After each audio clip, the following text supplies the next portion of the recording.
예, 이제 308쪽에 이제 공동 소유가 나오는데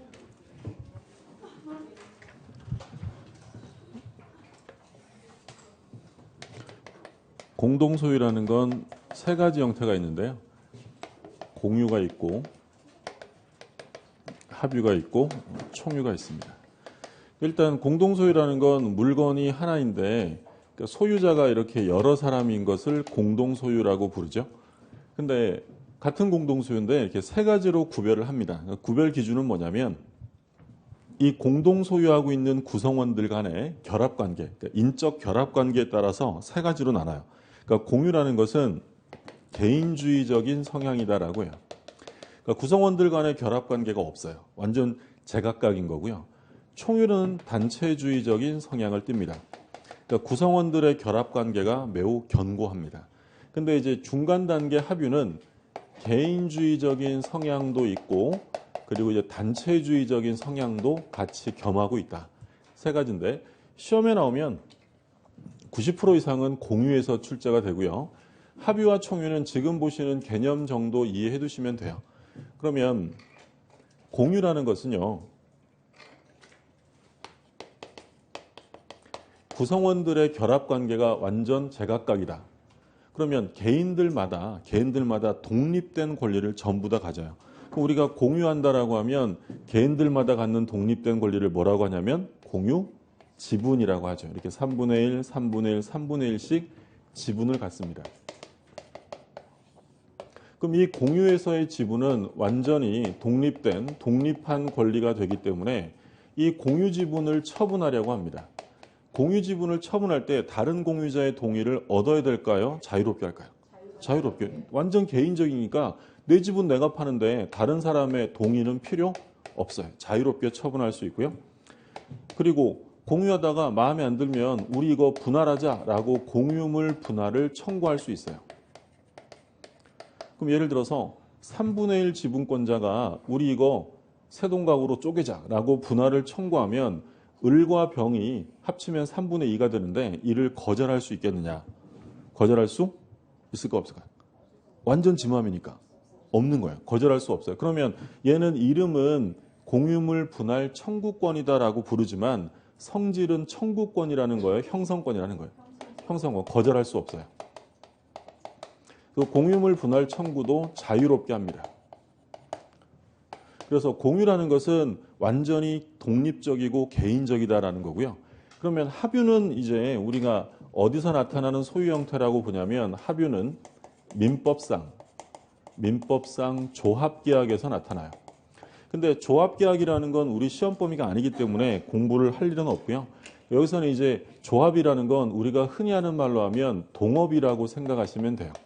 그러니까 소규모의 동업, 그러니까 법인 설립한 거 아니고 그냥 친구 둘 셋이 모여가지고 돈 내서 동업한다. 예를 들어 친구들이 모여서 뭐 우리 당구장 한다, 뭐 PC방 한다 이런 것들이 이제 소규모의 동업으로 조합이다라고 하는데, 자 그럼 합유를 잠깐 보면 갑이랑 을이랑 1억 원씩 보태서 포장마차나 할까 해서 조그마한 땅을 샀어요. 그러면 이제 A라는 동업체, 조합체가 만들어진 겁니다. 그러면 동업을 할 때 투자하는 지분, 투자 지분이라는 게 있어요, 없어요? 있죠. 얘도 개인주의적인 성향이 있기 때문에 1억 원씩 냈다면 2분의 1의 지분을 가지고 합유하게 돼요. 이 조합체 재산을. 그러면 지금 말씀드린 것처럼 합유도 지분이라는 것이 존재하는데, 근데 공유랑 다른 것은 공유는 완전히 개인주의지만 합유는 동업이라는 단체주의적인 구속을 받을 수밖에 없어요. 그러면 합유 지분을 처분하려고 합니다.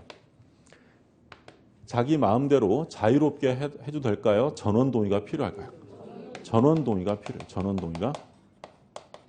그럴 수밖에 없는 것이 만약에 갑과 을이 동업을 하는데 갑이 자유롭게 병에게 이 지분을 처분할 수 있다라고 하면 을은 다음 날부터 누구랑 동업을 해야 돼요? 병이랑. 처음 보는 사람이랑 동업하잖아요. 그러면 조합이라는 계약, 동업이라는 계약은 당사자가 누구인지가 중요해 안 중요해요? 당연히 중요해요. 그러니까 이런 합유 지분을 처분할 때는 동업자 전부 다 동의를 해줘야 된다는 거고요. 그 다음에 합유물을 분할할 수 있느냐. 지금 동업하고 있는데 요거를 쪼갤 수 있느냐를 묻는 거죠. 이건 안 돼요. 왜 안 되냐면 만약에 이거를 쪼개면 동업이 유지될 수가 없어요. 그러니까 이 합유물을 분할하고 싶으면 뭐부터 깨야 되겠어요? 조합, 동업을 깨는 거예요. 그럼 동업을 깨버리면 갑과 을 사이에 인적 결합 관계가 있어요, 없어요? 없어져요. 그럼 뭐랑 같아질까요? 공유랑 같아지는 거예요. 그래서 합유물을 분할할 때는 조합을 해산하고 공유물 분할 절차에 따라 분할하면 돼요. 근데 이 동업하던 갑이 사망을 해요. 사망을 하면 이 합유 지분이 상속인에게 승계가 되겠느냐? 이거 안 되는 거예요. 이거 똑같은 이치예요. 만약에 이 합유 지분이 상속된다라고 하면 을은 누구랑 동업을 해야 돼요? 상속인하고 해야 돼요. 얘가 어떤 인지도 모르는데 그럼 장사 망할 수도 있잖아요. 그러니까 이런 경우에 합유자의 지위는 특약이 없는 한 상속되지 않습니다. 그러면 이제 사업은 누가 혼자 하는 거예요? 을의 단독 사업이 되는 거죠. 물론 을이 그냥 꿀꺽 한다는 게 아니라 을이 그 지분에 해당되는 재산을, 금전을 상속인에게 당연히 줘야죠. 그러니까 금전적으로 지급을 하면 되는 것이지 합유자의 지위가 승계되는 것은 아니다. 이게 이제 총유예요. 총유. 합유예요. 총유는 지금 볼 거고. 자, 총유는 어디서 나타나는 소유 형태냐면 비법인 단체예요. 비법인 사단. 아까 잠깐 언급이 됐었죠? 비법인 사단은 대표적으로 뭐가 있어요? 종중, 교회. 이게 대표적인 예고. 뭐 이것뿐만 아니라 뭐 대한불교 조계종이라든지 또는 뭐 부녀회라든지 동창회라든지 이런 것들은 전부 다 비법인 단체로 봐요. 그럼 얘네들의 공통점은 단체적인 조직은 갖춰져 있죠. 조직의 장도 있고 구성도 있는데 뭘 안 한 거예요? 등기, 법인 설립 등기 안 한 거예요. 그게 이제 비법인 단체죠.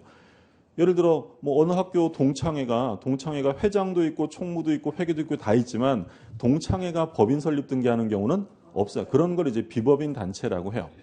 그러면 이 비법인 단체가 소유하는 형태는 그 구성원들의 총유 상태가 된다라고 했죠. 그래서 우리가 그런 얘기 했잖아요. 종중이 땅 샀다. 누구 땅이라 그랬어요? 그렇죠. 교회가 땅 샀다. 누구 땅이라 그랬어요? 교회 신도들의 총유 상태가 된다고 했죠. 교회 땅이다, 뭐 하나님의 땅이다 이런 거 아니라 그랬어요. 네. 종중이 땅 샀어요. 종중 구성원들이 총유한다라고 했어요. 그래서 이제 우리가 얘기했던 게 입문과정에서 그런 거 봤잖아요. 종중의 구성원이 누구냐? 종중의 구성원은 성인 남성으로 구성돼요? 여성도 포함돼요? 여성도 포함이 돼요. 예전에는 종중의 구성원은 성인 남성으로 되어 있다라고 했어요. 근데 이제 문제가 생긴 게 뭐였냐면 이 종중 땅이 국가가 개발되면서 수용되기 시작해요. 그럼 수용되면 뭐가 나와요? 보상금 나오잖아요. 그럼 보상금은 총유 상태니까 구성원들이 나눠 갖는 거예요. 그러면 성인 남성만으로 돼 있으면 그 보상금을 남자들만 갖는 거고 여자들에게는 한 푼도 안 주겠다는 거잖아요. 그럼 당연히 안 되겠죠. 뭐에 위반된다 그랬어요? 헌법에. 예. 이때 이 소송에서 이제 그 남자들이 뭐라고 했냐면 종중원은 성인 남성만으로 구성되어 있다는 것은 관습법이다 이렇게 주장했어요. 그때 이제 우리 대법원에서는 헌법 질서에 위반되는 관습법은 인정해 줄 수 없다는 거예요. 헌법 11조에서 평등권에 관한 규정이 있기 때문에 거기에 위반되는 건 인정되지 않는다. 무슨 말인지 드셨죠? 근데 어떤 종중에서 그 보상금이 나와서요. 그 종중 총회를 열어가지고 어떻게 했냐면 보상금은 남녀를 8대 2로 보상금을 분배한다. 이렇게 총회 의결을 합니다. 여자는 20%만 주겠다는 거죠. 열 받죠? 여자들은 그죠? 이 사건에서 우리 대법원이 뭐라고 했냐면 이런 종중 총회 결의는 불공정한 행위에 해당한다라고 하면서 무효라고 했어요. 그럼 여기서 알 수 있는 건 종중 총회라는 것의 법률 행위의 성질이 어떠한가? 우리가 법률 행위는 계약이 있고 단독 행위가 있고 합동 행위가 있죠. 아니요, 혼자 하는 분위기죠. 예. 그래서 합동 행위라는 것은 어떤 공통적인 목적을 향해 대립하지 않는 의사표시가 모여드는 거라고 했어요. 사단법인 설립행위가 대표적인 예였죠. 그러면 종중에서 총회를 열었다면 이 총회 결의에 대한 그 법적 성질은 계약일까요? 단독행위일까요? 합동행위일까요? 합동행위라는 거예요. 그럼 이 사건에서 알 수 있는 건 불공정 행위가 합동행위에도 적용될 수 있다라는 사건이에요. 그러니까 우리가 쉽게 생각하면 우리가 강조했던 게 불공정행위가 적용될 수 없는 게 뭐 있어요? 불공정이라는 말을 쓸 수 없는 거. 경매하고 징역. 무상행위잖아요. 근데 단독행위와 합동행위는 적용이 된다라고 했어요. 그때 이 합동행위가 바로 이런 사건이었죠. 이런 경우에 불공정행위다라고 판시할 수 있다는 거고요. 어찌되었든 이 구성원들이 소유를 합니다. 총유 형태가 되고요. A라는 교회가 있어요. A교회 신도들이 있는데 이게 이제 교회의 재산이고요. 근데 이 교회 신도 중에 일부가 B라는 사람들이 이 교회의 뭐 담임 목사와의 불화나 교리의 불만 등으로 일부가 나갔어요. 이게 소위 이제 교회 분열 사건이라고 불러왔던 건데요. 그럼 이 교회가 분열되어서 나가면 이 분열되어 나간 사람들은 종전 이 교회 재산에 대한 총유자의 지위가 인정될 수 있느냐? 인정될 수 없는 거예요.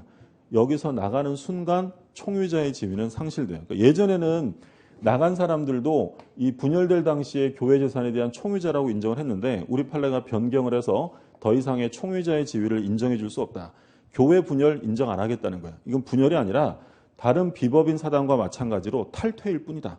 그럼 그 단체에서 탈퇴한 사람은 총유자의 지위가 인정되지 않는다라는 거죠. 그러면 어떤 교회 열심히 다니시는 분이 교회에다가 헌금을 엄청 냈어요. 그러면 그분은 교회에 지분권이 생겨요? 말도 안 되는 거잖아요. 그러면 총유는 지분이라는 개념이 인정될 수 없어요. 이거 완전히 단체주의적인 견고함이 있기 때문에 총유에서는 각자 뭐 한다 이런 말로 하면 다 틀리다고 생각하시면 돼요. 자, 그럼 공유는요. 개인주의니까 개인마다 뭐가 있어요? 지분이 있고 이 지분은 완전히 독립한 권리이기 때문에 자유롭게 처분합니다. 근데 합유도 개인주의적인 성향은 있으니까 뭔 있어요? 지분이 있는데 이 합유 지분은 독립한 권리가 아니에요. 단체적인 구속을 받기 때문이죠. 동업을 하니까. 그러니까 합유 지분은 있지만 자유로운 처분은 인정될 수 없는 거고요. 총유는 완전 단체이기 때문에 아예 뭐도 없는 거예요. 개인에게 인정되는 지분권이라는 개념조차 인정하지 않는다라는 거예요. 그게 이제 세 가지로 분류가 되고요. 합유와 총유는 개념 좀 이해해 두시면 되고 말씀드린 것처럼 시험은 주로 공유에서 출제가 됩니다. 자, 교재를 볼게요. 309쪽부터 보죠.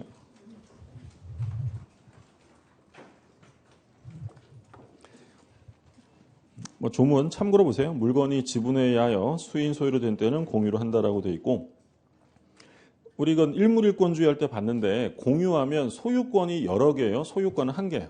한 개죠. 그래서 괄호 1번에 끝에서 둘째 줄에 줄 그어두시면 하나의 물건 위에 각자 한 개 소유권을 가지는 것이 아니라 한 개 소유권을 지분 비율로 분할하여 가지는 형태가 된다. 그러니까 이건 일물일권주의 예외가 아니라 원칙에 부합하는 거죠. 뭐 성립하는 건 법률행위로 성립할 수도 있고 다음 페이지에 법률 규정으로 성립할 수도 있다. 우리가 그 부합을 볼 때 부동산에 동산이 부합되면 누가 소유자예요? 가격이랑 상관없이 부동산 소유자죠. 그럼 동산과 동산이 부합되면 누가 소유자가 되는 게 원칙이냐면 주된 동산. 주된 동산 소유자가 취득하고 주종을 구별할 수 없으면 어떻게 한다고 했어요? 부합 당시 비율로 공유한다라고 했죠. 그러셨어요. 예. 다시 동산과 동산이 부합되면 우리 제가 그림까지 막 그렸잖아요. 다이아를 박으면 다이아 반지 소유자가 되는 거고 그 다음에 큐빅이랑 그 은이랑 돼 있으면 가격 차가 비슷해서 주종을 구별하지 못하면 어떻게 한다고 했어요? 공유, 합성물을 부합 당시 가액 비율로 공유한다고 했죠. 그럼 그 공유는 법률 행위로 인하는 거예요? 법률 규정이에요? 그렇게 정해져 있는 거예요. 그래서 법률이 정하는 공유도 있다. 우리 매장물 발견을 볼 때 매장물을 발견한 곳이 타인의 토지나 타인의 물건으로부터 발견했다면 발견자와 소유자가 어떻게 한다고 했어요? 절반하여 공유한다고 했죠. 그것도 역시 법률 규정으로 정합니다. 그래서 당사자 의사로 공유하는 경우가 보통이겠지만 그 동그라미 2번 법률 규정으로 공유할 수도 있다. 뭐 줄 안 그어도 돼요. 그냥 그렇구나 하고 넘어가시면 돼요. 예. 자, 그다음에 공유 지분 263조 조문에 별표 하나 해두세요. 공유자는 그 지분을 처분할 수 있고 공유물 전부를 지분 비율로 사용 수익할 수 있다. 자, 자유롭게 처분한다고 했고요. 그리고 공유물 전부를 지분 비율로 씁니다. 자, 1번에 지분 비율 나오죠? 그 판례박스에 보면 등기부상 지분과 실제 지분이 다른 경우 어떻게 할 것이냐? 그럼 파란 글씨 보세요. 제3자에 대한 관계, 그러니까 대외적 관계죠. 달리 특별한 사정이 없는 한 일단 등기부상 지분을 기준으로 합니다. 그런데 원래 공유자들 사이에서는 등기부상 지분과 실제 지분이 다른다는 사실이 인정된다면 여전히 실제 지분을 기준으로 한다. 무슨 말인지 되셨죠?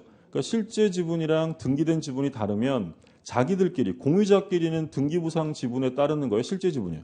실제 지분인데 근데 제3자들은 알 수가 없잖아요. 그럼 제3자들을 대할 때는 당연히 뭐에 따라서? 등기된 거에 따라서. 마지막 화살표에서 그 얘기하고 있고 그 다음에 이제 지분의 내용 나오죠. 지분은 성질상 공유물 어디에 미쳐요? 전부에 미칩니다. 전부에 동그라미 해두시고 자, 그 다음에 기억의 앞부분에 줄거두시면 돼요. 지분은 하나의 소유권과 같은 성질로 독립한 권리이기 때문에 지분을 자유롭게 처분할 수 있다. 땅이 있는데 갑이랑 을이랑 2분의 1의 지분으로 공유합니다. 그러면 이 갑의 지분 2분의 1이 어디에 미친다는 거야? 공유물 전부의 2분의 1만큼 미치는 거예요. 그러니까 을의 지분도 어디에 미치냐면 전부의 2분의 1만큼 미치는 거죠. 그걸 보고 알 수 있는 점은 뭐냐면 갑이라는 사람이 2분의 1의 지분이 있으면 갑이 야 내가 2분의 1 지분이니까 이쪽 절반은 나 혼자 배타적으로 점유할게. 이게 돼야 안 돼요? 이런 건 있을 수 없다는 거예요. 왜냐하면 이게 가능하면 을의 지분이 전부에 미치게 되는데 을의 지분이 침해당하잖아요.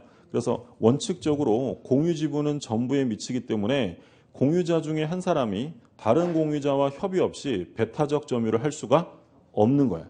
근데 뒤에 가서 나오겠지만 지분이 어느 정도가 되면 가능하냐면 과반수 지분권자는 배타적 점유를 할 수 있어요. 그 이제 관리 행위로 보니까 뭐 뒤에서 볼 거고요. 그러니까 원칙은 안 되는 거죠.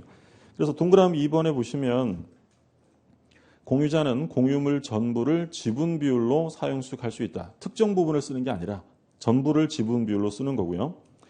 셋째 줄에 보세요. 따라서 공유자 간에 특별한 합의가 없는 한 공유자 1인이 공유물 전부를 배타적, 독점적으로 사용할 수 없는 것이 원칙이다.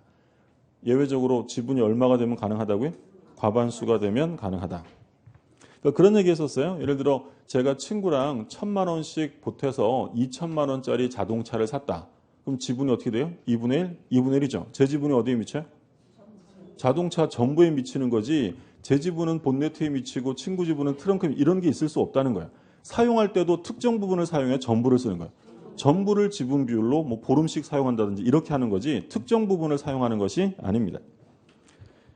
그 다음에 지분의 탄력성이죠. 별표 하나 해주세요. 267조. 공유자가 그 지분을 포기하거나 상속인 없이 사망한 때는 그 지분은 다른 공유자에게 각 지분 비율 줄거두세요. 각 지분 비율로 귀속한다. 그러니까 땅이 있는데 갑을병, 갑이 2분의 1, 을이 4분의 1, 병이 4분의 1 이렇게 공유를 합니다. 근데 이 병이라는 사람이 상속인 없이 사망하거나 지분을 포기한 거예요. 상속인 없이 사망했다. 또는 공유 지분을 포기한 거죠.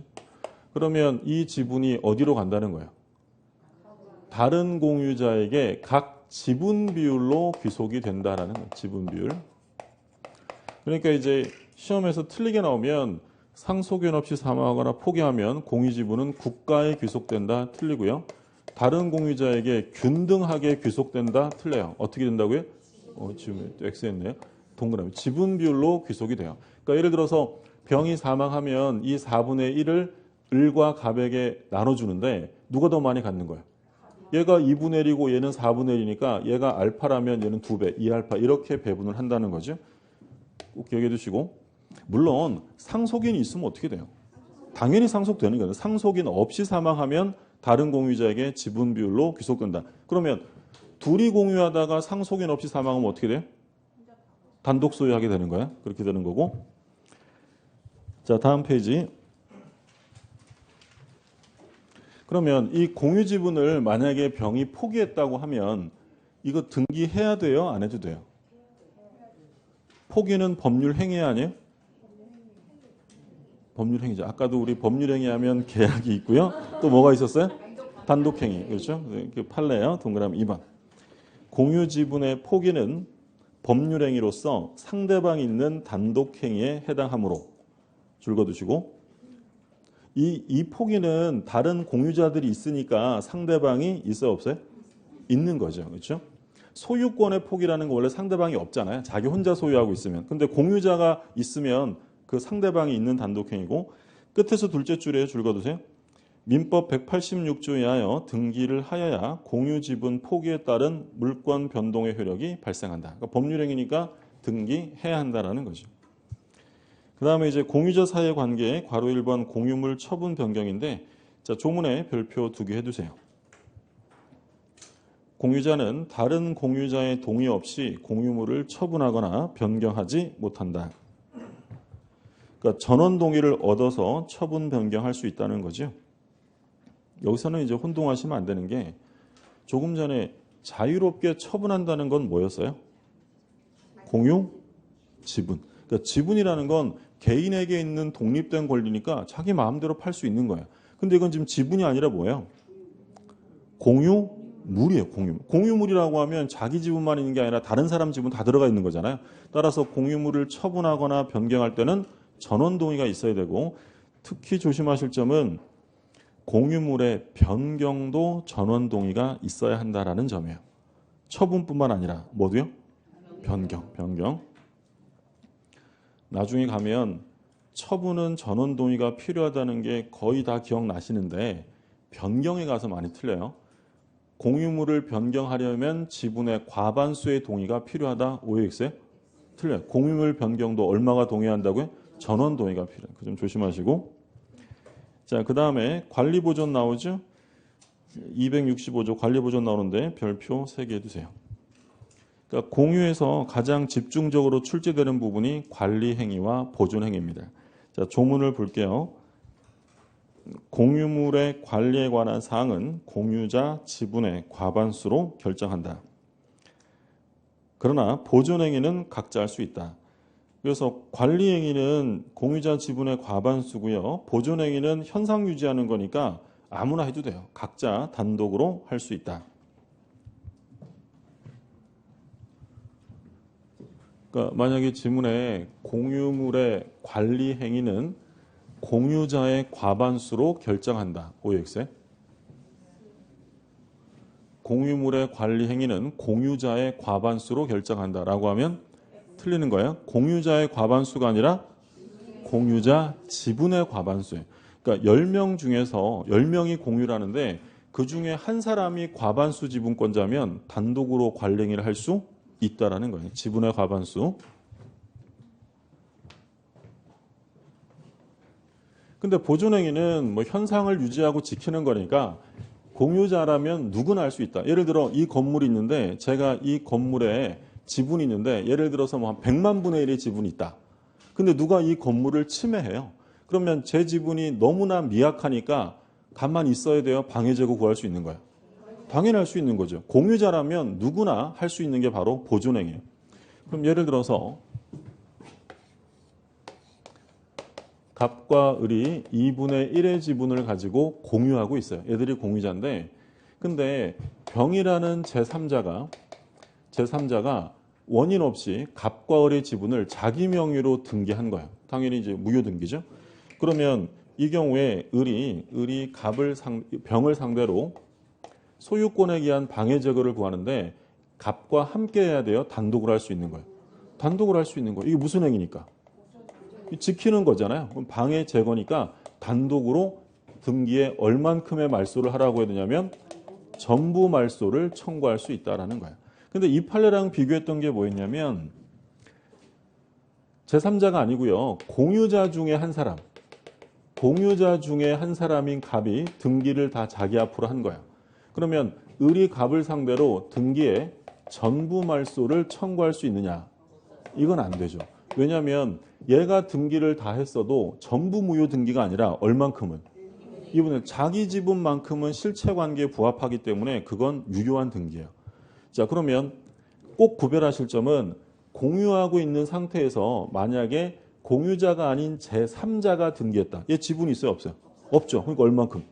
전부 말소고 공유자 중에 한 사람이 했다면 얘 지분은 유효 등기이기 때문에 전부의 말소를 구할 수는 없는 거예요. 교재 한번 보세요. 일단 기억에 첫째 줄에 줄 그어두세요. 각 공유자는 단독으로 동그라미 해두시고 보존행위 할 수 있다. 근데 이제 둘째 줄 마지막에 따라서 부동산의 공유자의 1위는 당해 부동산에 관하여 자, 동그라미 해두세요. 누구 명의로? 제3자 명의로 원인무효 등기가 됐다. 그럼 얼만큼 말소예요? 전부 말소. 줄쭉 거두시고 공유물에 관한 보존행위로서 제3자에 대하여 그 등기 얼만큼이냐면 전부 말소예요. 전부 말소. 근데 다음 판례. 다만 공유 부동산에 대한 소유 명의가 자, 누구 앞으로 되어 있어요? 공유자 중에 한 사람. 줄 거두세요. 공유자 중에 한 사람 앞으로 되어 있다.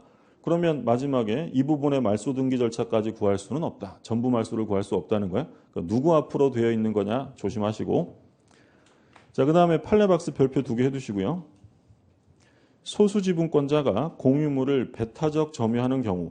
그러니까 우리가 이제 공유편에서 소수 지분권자라고 부르면 과반수에 미달되는 사람을 말하는 거예요. 그러니까 과반수가 안 되는 사람이 공유물을 배타적 점유하는 경우 다른 공유자가 단독으로 전부의 인도를 청구할 수 있는지 여부. 이건 보존행위로서 인정한다는 거예요. 자, 화살표에 줄 그어두세요. 다만 부당이득 반환 청구는 전부가 아닌 자신 지분 범위 내에서 청구가 가능하다.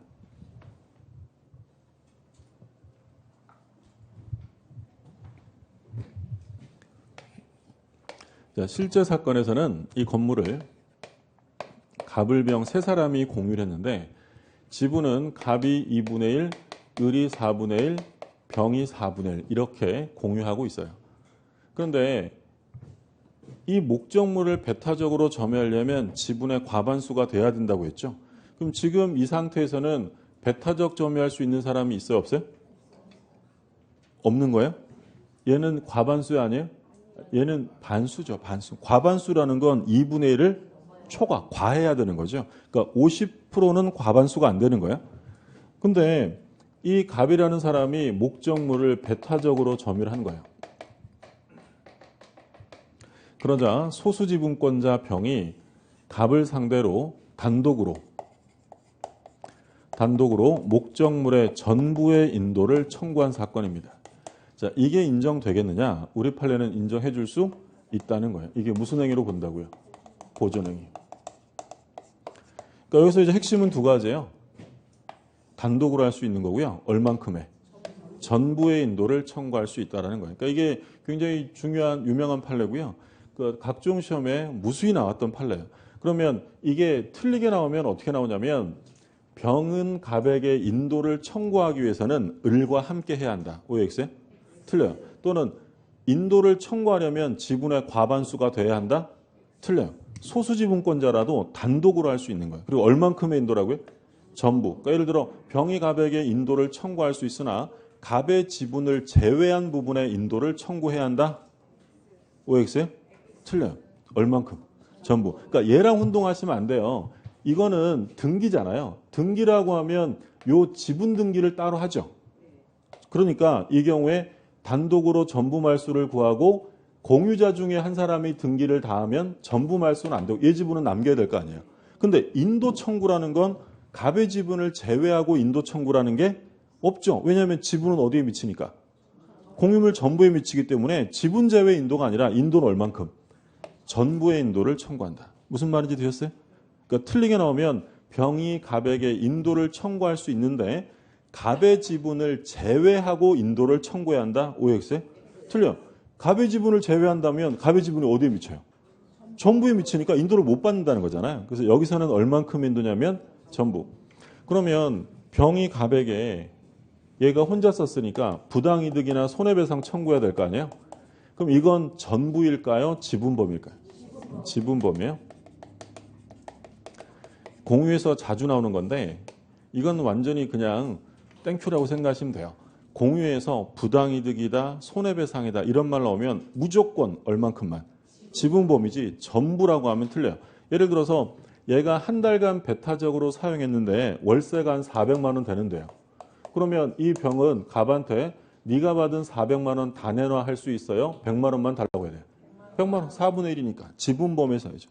또 이렇게도 나온 적이 있어요. 병은 을을 위하여 갑에게 을의 지분에 대해서도 부당이득 반환을 청구할 수 있다. 병이 갑에게 부당이득을 청구하는데 을을 위해서 을 것까지 부당이득 반환하라고 청구할 수 있다. 그럼 자기 거나 잘해야지 남 일을 신경 써야죠. 그러니까 자기 지분 범위에서만 가능하지 남의 지분은 안 되는 거예요. 자기 지분만 가능하다. 이게 이제 중요한 판례고요. 그 다음에 니은의 별표 하나 해주세요. 보존행위란 자신의 지분권에 근거한 것이므로 그게 핵심이에요. 그러니까 보존행위라는 건 다른 사람 지분권을 주장하면 안 되고 누구 거? 자기 지분권을 줘요. 자기 지분권에 근거한 것이므로 다른 공유자의 지분권을 대외적으로 주장하는 것을 공유물의 멸실훼손을 방지하고 공유물의 현상을 유지하는 사실적 법률적 행위인 공유물의 보존행위에 속한다고 할 수 없다. 그러니까 줄여서 말하면 보존행위란 자기 지분권에 근거해야 되기 때문에 다른 사람의 지분권을 주장하는 건 보존행위가 아니다라는 거예요. 그러니까 밑에 나와 있는 판례가 뭐냐면 예를 들어 이런 거예요. 갑이랑 을이랑 2분의 1의 지분을 가지고 공유하고 있어요. 근데 갑의 지분이 원인 없이 병에게 이전 등기가 된 거예요. 그럼 병이 등기는 현재 유효예요? 무효예요?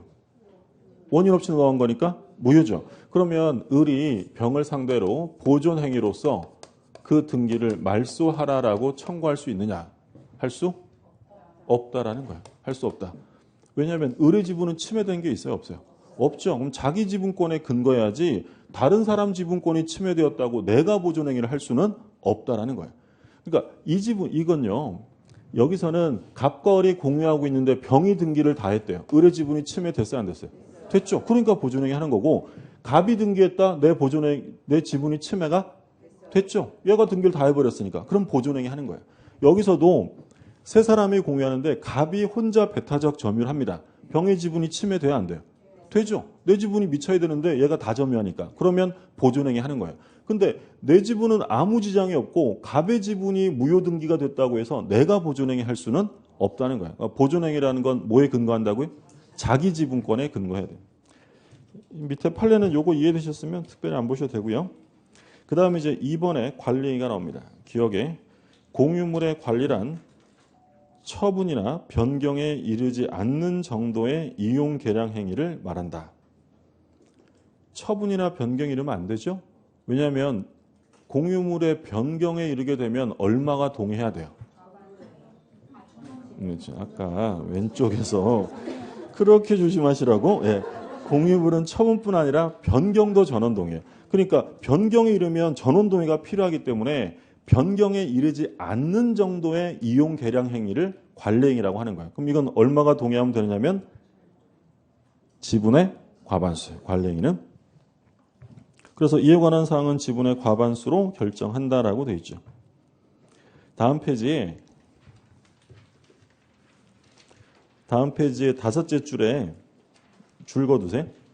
다섯째 줄에 상가 건물이 공유인 경우 상가 임차인의 계약갱신 요구에 대한 갱신 거절의 통지도 관리행위에 속하므로 지분의 과반수로 결정하면 된다. 우리가 나중에 상인법 공부하시면 알게 될 거니까 일단 줄만 거두시고 넘어가시면 돼요.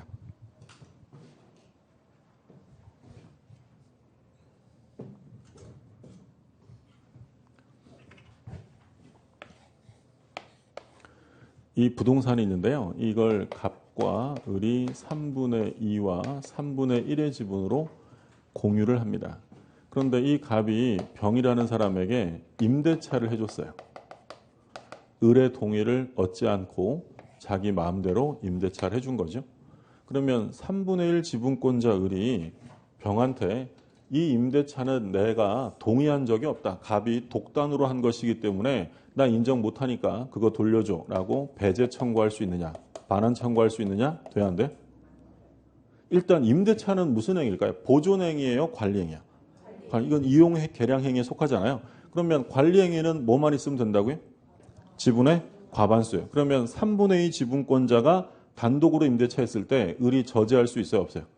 없어요. 그렇죠? 그래서 우리 판례는 소수지분권자는 과반수 지분권자의 관리 행위를 저지할 수 없다라는 거예요. 을은 속상해도 하는 수 없어요. 그러면 을은 어떻게 할 수밖에 없냐면 갑한테 뭘 청구해요? 부당이득 청구하죠. 전부예요? 지분범이에요? 지분범이. 그러니까 예를 들어서 이 병이 갑한테 임대차 계약하면서 예를 들어 보증금 3억에 월세 300만 원을 받기로 했대요. 근데 지금 한 달이 지났어. 한 달이. 그러면 이 경우에 을이 갑에게 부당이득으로 청구할 수 있는 건 얼마겠어요? 월세 3분의 1가 100만 원. 보증금은 부당이득이 아니다라고 보는 게 판례예요. 보증금은 갑이 가져야 나중에 병에게 돌려줄 거예요. 돌려줄 거기 때문에 보증금에 대한 부당이득 반환 청구는 안 됩니다. 그게 판례 입장이고, 물론 엄밀히 말하면 얘가 뭘 청구하면 가능했을 거냐면 3억 받으면 이자가 나올 거 아니에요. 그 이자에 대한 3분의 1은 부당이득으로 반환해라 라고 하면 인정해 줄 수 있는데, 얘는 이 원금에 대한 부당이득 반환 청구하는 거예요. 그건 인정되지 않는다라는 게 판례 입장이고, 보시는 것처럼 크게 복잡한 내용은 없어요.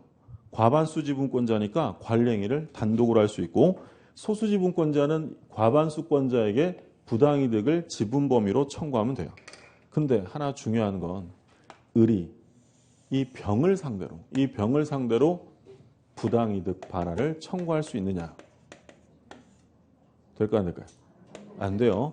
병은 을에게 부당이득 취한 바 없어요. 그래서 우리 판례는 뭐라고 하냐면 과반수 지분권자의 동의를 얻어 목적물을 사용하는 사람은 소수 지분권자에게 부당이득을 취한 바가 없다는 거예요. 그럼 부당이득은 누구한테 청구하라고요? 갑에게. 그렇죠? 관리 행위고. 자, 조금만 더 보면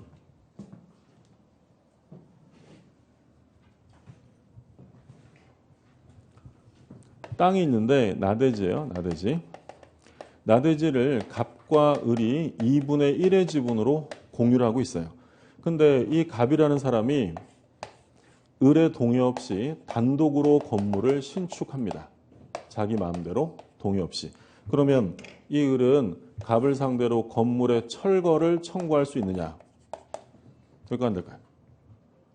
2분의 1 지분이 있는 애가 지금 마음대로 건물을 지었대요. 지금 하면 돼요? 안 돼요? 안 되죠. 그럼 당연히 철거를 청구할 수 있다라는 거예요. 그러면 만약에 갑의 지분이 3분의 2, 과반수고 을의 지분이 3분의 1이에요. 그럼 과반수 지분권자가 단독으로 건물을 신축했다. 될까 안 될까요? 역시 안 된다라는 게 판례예요. 이게 무슨 얘기냐면 나대지의 건물을 신축하는 건 관리 행위가 아니다. 관리를 벗어난 거야. 그럼 이건 뭐에 이른 거야? 공유물을 변경한 거야 되는 거예요. 변경. 그럼 얼마가 동의해야 될까요? 전원 동의가 필요한 거고요. 그래서 나대지의 건물을 신축하는 건 관리를 벗어났다라는 게 판례입니다. 자, 그 밑에 판례 제목을 볼게요. 판례 제목에 별표 하나 해주세요. 뭐라고 되냐면 과반수 지분권자가 나대지상의 건물을 신축하는 것이 관리 행위에 속하는지 여부 부정이라고 되어 있죠. 그 맨 밑에 파란 글씨만 보세요. 다수 지분권자라 하여 나대지에 새로이 건물을 건축한다든지 하는 것은 관리의 범위를 넘는 것이 될 것이다. 전원 동의가 필요하다는 거예요. 그 다음에 이제 체크 플러스에서 이제 짧은 사례가 나오는데 거기 별표 2개 해두시고요. 갑과 을이 토지를 공유하는데 갑의 지분이 3분의 2입니다. 1번. 갑은 토지에 대한 배타적 점유를 할 수 있는가? 할 수 있어요? 없어요? 갑의 지분이 얼마래요? 3분의 1. 그럼 할 수 있죠. 과반수니까. 과반수니까. 이거 볼게요. 할 수 있다. 즉 부동산에 관하여 과반수 공유 지분을 가진 자는 공유자 사이에 공유물 관리 방법에 관하여 협의가 미리 없었다 하더라도 공유물 관리에 관한 사항을 단독으로 결정할 수 있으므로 공유 토지에 관하여 과반수 지분을 가진 자가 그 공유 토지의 특정된 한 부분을 배타적으로 사용 수익할 것을 정하는 것은 관리 방법으로 적법하다. 그러니까 과반수 지분권자는 관리 행위를 단독으로 할 수 있기 때문에 배타적 점유가 된다는 거예요. 오른쪽에 2번. 갑이 단독으로 토지를 병에게 임대할 수 있는가? 할 수 있죠. 관리 행위니까. 3번. 소수지분권자 을은 자신의 동의가 없었음을 이유로 병에게 토지 인도를 요구할 수 있는가? 돼요? 안 돼요? 안 돼요. 그렇죠? 그래서 파란 것이 과반수 지분의 공유자로 사용 수익을 허락하는 점유자에게 배제 구할 수 없다. 그 다음에 4번. 병은 을에게 부당이득 반환할 의무가 있는가? 병이 누구예요? 병이. 주어진 문제가 갑과 을이 공유를 하고 있잖아요. 그럼 병은 이제 뭐 했다고요? 임대차를 한 거예요. 임대차. 예. 그러면 요 사례에서 그런 거고요. 그럼 병은 을한테 부당이득 반환해야 할 필요 없는 거예요. 할 필요 없는 거죠. 그래서 없다 이렇게 되어 있죠. 그래서 화살표에 줄거두세요. 부당이득의 반환은 과반수 지분권자에게 청구해야 하며 그의 승낙을 얻어 점유하는 자에게 청구할 수 없다. 그 다음에 5번. 만일 5번은 지금 보지 마세요. 네, 이건 나중에 심화 과정 가서 볼 거고. 그 다음에 이제 공유물에 대한 부담인데 266조가 있죠. 뭐 말 그대로 권리를 지분 비율로 행사할 수 있으니 의무 부담도 지분 비율로 해야죠. 관리 비용 기타 의무를 부담하고 그 다음에 2항 공유자가 1년 이상 전항의 의무 이행을 지체한 때는 다른 공유자는 상당 가액으로 지분 매수를 청구할 수 있는데요. 그 1년 이상의 1년에 동그라미 해두세요. 1년. 그러니까 공유자 중에 한 사람이 1년 이상 막 세금도 안 내고 약속도 안 지키고 의무 이행을 안 하는 거야. 그러면 당신 지분 팔고 나가세요라고 주장할 수 있다라는 거죠. 그러면 싫어하고 거절할 수 있을까요? 나가야 될까요? 팔고 나가야 돼요. 그러니까 이건 청구권이 아니라 형성권, 형성권. 읽어보시면 되겠고 다음 페이지에 공유물 분할이죠.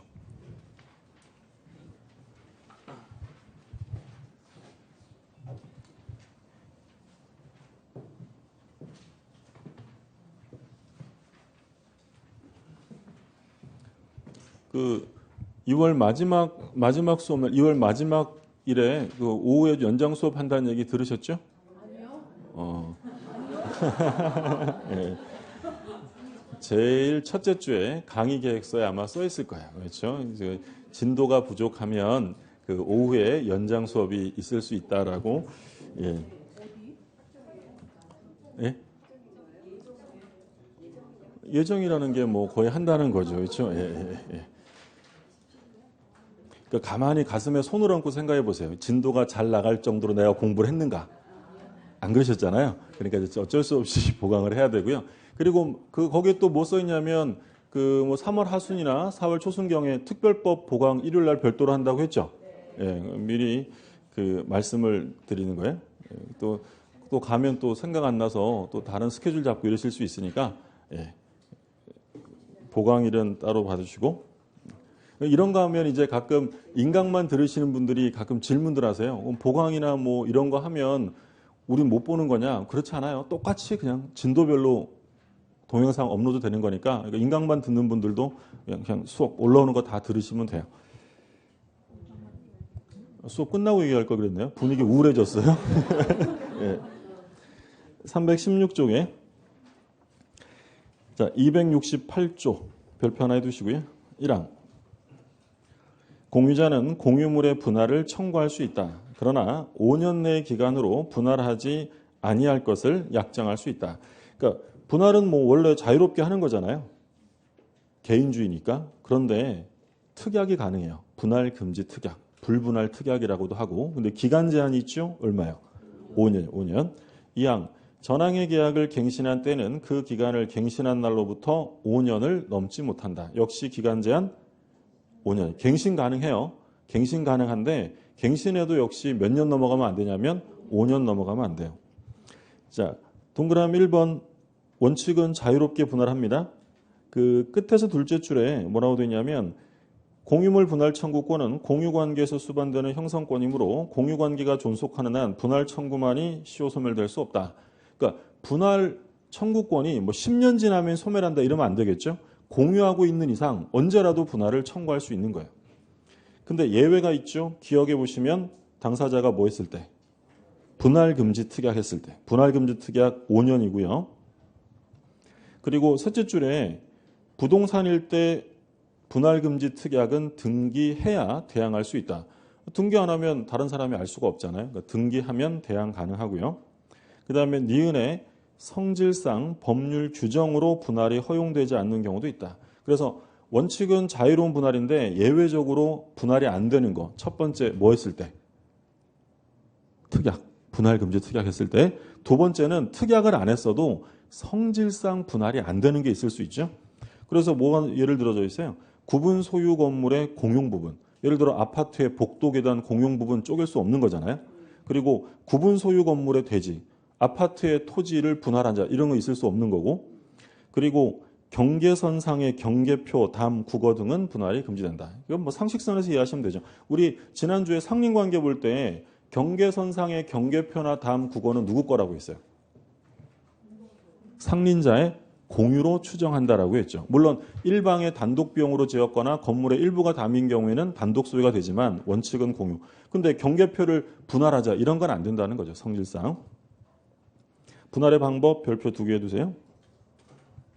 269조 1항. 분할의 방법에 관하여 협의가 성립되지 아니한 때에는 공유자는 법원에 그 분할을 청구할 수 있다. 자, 일단 분할을 청구하려면 중요한 말은 뭐예요? 협의가 성립되지 않는다. 이거 우리가 그 187조 할 때 본 건데, 만약에 협의가 성립되었다면 형성의 소가 아니라 이행의 소를 제기해야 되고 이행 판결을 난다고 했죠. 그래서 재판상 분할이라는 건 협의가 이루어지지 않았을 때만 하는 거예요. 그 다음에 2항. 현물로 분할할 수 없거나 분할로 인하여 현저히 그 가액이 감손될 염려가 있는 때에는 법원은 물건의 경매를 명할 수 있다. 그러면 지금 읽어보신 바에 의하면 법원이 분할할 때는 경매가 원칙이라는 거예요? 현물 분할이 원칙이에요? 현물 분할이 원칙이에요. 자, 공유물 분할. 중요한 건 협의죠. 민사사건에서는 제일 중요한 게 당사자 합의예요. 왜냐하면 사적 자치니까. 근데 협의가 이루어지면 좋은데 협의가 성립되지 않았습니다. 그러면 이제 재판상 분할로 가요. 말씀드린 것처럼 이 재판상 분할의 원칙은 현물 분할을 원칙으로 합니다.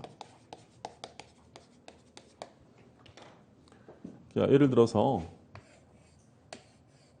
갑이랑 을이랑 2분의 1의 지분을 가지고 있다. 그런데 얘네들이 이거를 분할하고 싶어요. 그럼 분할의 방법은 기본 현물 분할이 있고 대금 분할이 있고요. 가격 배상이 있어요. 가격 배상. 그러니까 현물 분할이라는 건 이렇게 뚝 잘라요. 잘라서 갑, 을이 각각 단독 소유하는 게 현물 분할이고요. 대금 분할은 대금을 나눠 갖는다는 거니까 이거를 제3자에게 파는 거예요. 팔아서 대금이 2억 원이면 1억 원씩 돈 쪼개 갖는 게 대금 분할이고요. 가격 배상은 뭐냐면 여기서 갑이 야, 이거 다른 사람에게 팔 바에 내가 그냥 가질게. 내가 단독 소유하고 내가 너한테 1억 원 보상해 줄게. 그걸 뭐라고 하냐면 가격 배상이라고 해야죠. 어쨌든 이렇게 분할의 방법이 있는데 협의 분할을 할 때는 현물 분할해야 돼요? 제한 없는 거야? 제한 없어요. 협의만 이루어지면 되는 거야. 근데 서로 이해관계가 달라요. 뭐 갑과 을이 이렇게 2분의 1로 공유하는데 갑은 이리 쪼개자, 을은 이리 쪼개자 협의가 안 돼요. 그럼 이제 어쩔 수 없이 법원에 가서 좀 분할해 주세요라고 재판상 분할을 청구합니다. 그러니까 이 소송이 바로 공유물 분할 청구 소송이에요. 분할 청구의 소죠.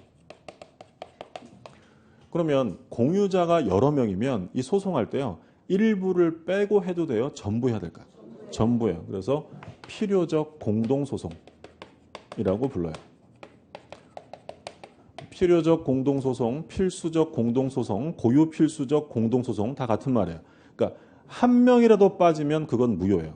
그럴 수밖에 없는 게 공유자 중에서 한 사람이 빠지면 그 사람은 공유물 분할에 영향을 받을 수밖에 없잖아요. 그러니까 모두 참석해야 돼요. 그래서 이제 이 소송이 제기가 되어서 법원이 판결하면 그 판결이 바로 공유물 분할 판결이에요. 자, 이 공유물 분할 판결은 어디서 봤던 거죠? 공유물 분할 판결은 판결의 종류로 형성 판결. 우리 시험 범위에서 형성 판결로 나오는 거 딱 하나밖에 없다고 그랬어요. 그게 바로 뭐예요? 공유물. 그럼 법원이 이렇게 보다가 갑거래 토지는 이렇게 분할한다라고 분할 판결을 내리면 분할 등기해야 돼요? 등기 없이 분할되는 거예요. 등기 없이 분할되는. 형성 판결은 187조에서 나오는 등기를 요하지 않는 부동산 물권 변동이죠. 근데 제일 기본 중에 하나는 뭐였냐면 우리가 이거 볼 때 만약에 당사자 사이에 협의가 있었는데 일방이 따라주지 않아요. 그럼 그때는 형성의 소가 아니라 이행의 소고 그때 판결 나면 등기해야 돼요, 안 해야 돼요? 그건 해요. 그건 이행 판결이니까. 그러나 공유물 분할 판결은 형성 판결이니까 등기할 필요 없고요. 그러면 법원이 분할할 때 분할의 방법으로 2분의 1씩이니까 면적을 절반씩 쪼개주면 돼요. 근데 면적을 절반씩 쪼개려다 보니 이 땅이 더 비쌀 수도 있잖아요. 그러면 이렇게 쪼개서 가치에 상응하게 쪼개주는 거 가능하겠죠. 무슨 말인지 드셨죠? 예, 땅이 이렇게 있어요. 근데 이렇게 쪼개고 나니까 갑의 땅이 조금 더 비싸요. 그러면 갑은 을에게 플러스 알파를 해서 과부족을 조정케 합니다. 이 땅이 좀 더 비싸니까 법원이 이렇게 갔대 당신이 을에게 보상을 좀 해주세요라고 할 수도 있다라는 거예요. 자, 그리고 우리 판례는 공유자 중에 한 사람이 단독 소유를 하고 나머지 사람에게 배상케 하는 방법도 인정해 줄 수 있다라고 봐요. 이게 굉장히 분할 방법에서 이게 좀 핵심이에요. 잘 기억해 두시고. 그러니까 이게 이제 왜 제일 많이 나오냐면 공유자 중에 한 사람에게 단독 소유를 하게 하고 나머지 사람에게 돈을 주라고 한다는 것은 분할 방법 중에 어디에 속할까요? 가격 배상에 속하잖아요. 근데 우리 법원은 무슨 분할하라 그랬어요? 현물 분할해야 되고요. 현물 분할을 할 수 있는데 경매를 명하는 건 위법한 판결이에요. 그러면 이게 가격 배상인데 현물 분할을 해야 되니까 우리 법원이 자신의 재판할 수 있는 권한을 넓히려고 할 거 아니에요. 그러니까 우리 법원이 뭐라고 했냐면 이것도 현물 분할의 일종이다라고 판시해요. 무슨 말인지 되셨어요? 그러니까 현물 분할을 원칙으로 해야 되기 때문에 이거를 뭘로 봐버리겠다는 거예요. 이것도 현물 분할의 일종이다. 그러니까 이게 인정된다라는 거예요. 근데 학자들이 내가 볼 때는 아닌 것 같은데 이러니까 시험이 내는 거예요. 근데 우리 법원은 단독 소유하고 돈으로 주는 것도 현물 분할의 일종으로 인정해 주겠다라는 게 판례 입장이에요. 공유자가 여러 사람일 수도 있어요. A, B, C, D, E, F, G. 얘들이 공유자예요. 근데 F랑 G는 나는 분할을 원하지 않아. 그러면 얘네들을 제외하고 나머지만 분할하는 것도 상관없습니다. 근데 여기서 오해하시면 안 되는 게 이 F랑 G가 공유물 분할 청구 소송에 참가한 거야, 안 한 거야? 반드시 해야 돼요. 만약에 참가 안 하면 이 소송은 무효예요. 무효. 얘들이 소송에 참가했는데 소송 절차에서 우린 빼줘라고 하면 얘들은 빼고 나머지만 분할하는 것도 가능하다라는 게 판례. 교재를 보면 317쪽에 1번은 협의 분할이고요. 그 다음 2번에 재판상 분할인데 기억에 줄거두세요. 재판상 분할은 당사자의 협의가 이루어지지 않았을 때 하고요. 그 다음에 니은 이 소송은 필요적 공동소송이므로 모든 공유자를 피고로 하여 소를 제기한다. 줄여서 말하면 뭐라고요? 필요적 공동소송 또는 뭐 필수적 공동소송이고 그 다음에 디귿 공유물 분할 판결은 형성 판결이므로 등기를 요하지 않습니다. 자, 그 다음에 밑에 공유물 분할 판례 나오는데 1번에 파란 글씨에 법원은 현물 분할이 원칙이다 라고 되어 있죠. 그 다음에 2번 파란 글씨만 보세요.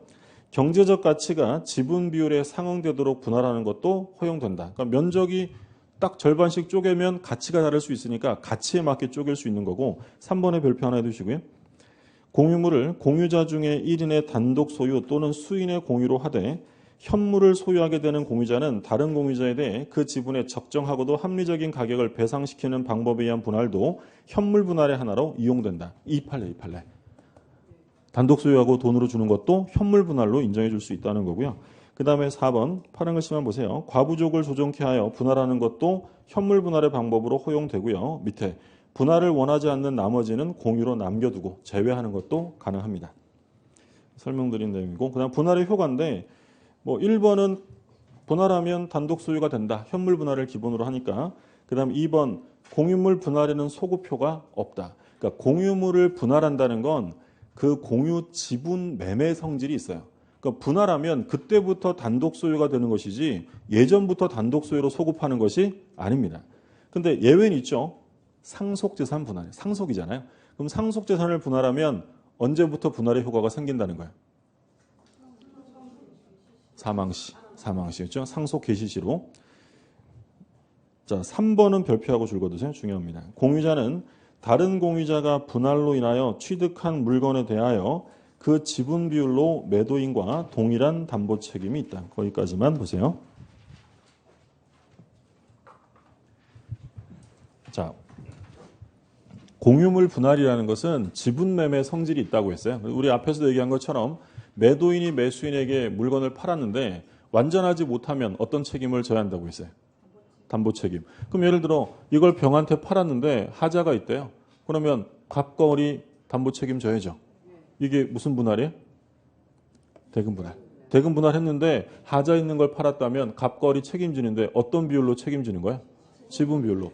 또한 갑과 을이 공동 소유하다가 현물 분할해서 각각 단독 소유를 했는데 을이 단독 소유하게 된 부분에 하자가 있었대요.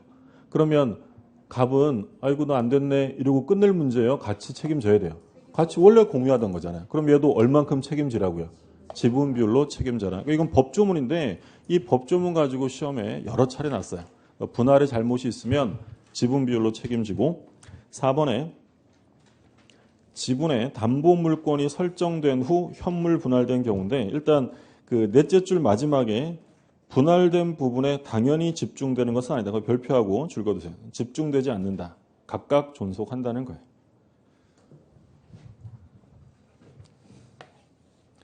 자, 이게 갑이랑 을이랑 2분의 1의 지분으로 공유를 하고 있는데 갑이 자기 지분의 저당을 잡힙니다. 저당. 그러면 자기 지분의 저당을 잡힐 때 다른 공유자의 동의가 있어야 돼요? 필요 없어요? 필요 없겠죠. 지분의 저당이니까 지분 처분할 때 다른 공유자의 동의가 필요해요? 필요 없어요? 필요 없으니까 자유롭게 동의 필요 없어요. 그러면 이 저당권의 효력은 어디에 미칠까요? 이 목적물 전부의 2분의 1만큼 미치는 거예요. 저당권의 효력이. 근데 문제는 이게 현물로 분할이 된 거예요. 갑단독, 을단독이 되었다.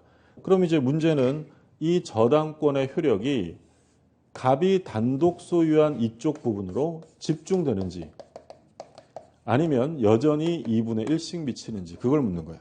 우리 판례는 뭐로 본다는 거예요? 집중되는 것이 아니라 여전히 지분 비율로 미친다라는 게 판례예요. 아까 집중되는 것이 아니다 줄거라고 했잖아요. 그렇죠? 집중되지 않아요. 예. 그러니까 왜 그렇다고 생각하시면 되냐면 예를 들어서 이 땅이 1억 원, 경매가가 1억이라고 가정해 볼게요. 그러면 2분의 1 지분의 저당을 잡았다면 얘는 최대 얼마를 빌려줬을까요? 1억의 절반이니까 5천만 원을 빌려줬겠죠. 근데 만약에 현물 분할되었을 때 이쪽으로 집중된다라고 하면 어떤 문제가 있을 수 있냐면 갑이 을하고 분할하면서 야, 난 저당도 잡혔고 많이 망가졌어. 너 좋은 땅 가져라. 8천의 가치와 2천의 가치로 현물 분할을 해요. 그럼 만약에 여기에 집중되면 얼마밖에 안 나와요? 2천밖에 안 나오잖아요. 근데 이런 경우에도 2분의 1이면 2천의 2분의 1이니까 1천. 8천의 2분의 1이니까 4천. 합이 5천 나오잖아요. 그래서 집중되는 게 아니라 여전히 지분 비율로 미치게 해야 한다라는 게 판례예요. 그렇게 되고 그러면 이거 누가 억울할 수도 있어요. 을이 억울할 수도 있잖아요. 그렇죠? 그래서 을은 이렇게 공유 지분의 저당이 잡히면 이 물상보증인 지위처럼 돼버리는 거예요. 그래서 실제로 지분의 저당 잡힐 때는 그냥 동의를 얻지 않아도 되는 게 원칙이고 이론이지만 실제로 은행에서 돈 빌리면 다 동의 받아오라고 해요. 그렇죠. 실제 안 그러면 피해가 생길 수 있으니까. 근데 그거는 실무상의 문제고 이론상으로는 동의가 필요해 필요 없다는 거예요. 필요 없어요. 처분은 자유롭게 하는 거니까. 자, 그다음에 문제 보고 쉴게요. 요번 우리 시험 문제. 갑은 5분의 3, 을은 5분의 2 지분으로 X 토지를 공유하고 있다. 틀린 것은 1번. 갑이 을과 협의 없이 일단 갑의 지분이 얼만큼이에요? 과반수예요. 갑이 을과 협의 없이 X 토지를 병에게 임대한 경우 을은 병에게 X 토지 인도를 청구할 수 없다. 그렇죠. 과반수 지분권자가 한 거니까. 그러니까 이번 시험은 우리가 봤던 것 중에 지분만 바꿔서 낸 거예요. 2번. 갑이 을과 협의 없이 X 토지를 병에게 임대한 경우 병은 을의 지분에 상응하는 차임 상당액을 을에게 부당이득으로 반환할 의무가 없다. 지금 병이 을한테 부당이득을 취한 게 있어요? 없어요? 없죠. 그러니까 을은 부당이득을 누구에게 청구하라고 했어요? 갑에게 해야지 병에게 하면 안 된다고 했고 3번. 을이 갑과 협의 없이 X 토지를 병에게 임대한 이번엔 누가 했어요? 소수지분권자가 한 거죠. 그러면 갑은 병에게 토지 인도를 청구할 수 있죠. 과반수 안 되는 애가 한 거니까. 4번 을은 갑과의 협의 없이 X 토지 면적의 5분의 2에 해당하는 특정 부분의 배타적 사용 수익할 수 있다. 돼요? 안 돼? 안 돼요. 과반수가 안 되는 사람이 배타적 점유할 수 없다라고 했죠. 답은 4번이고 5번. 갑이 X 토지 전부를 을의 동의 없이 매도하여 매수인 명의로 등기를 마친 경우 갑의 지분 범위에서 등기는 유효하다. 누구 지분은 넘어간 거야? 갑. 을의 지분 범위에서는 무효지만 갑은 자기 지분 판 건 유효한 거죠. 틀린 지문은 4번이고요. 좀 쉬었다가 보시죠.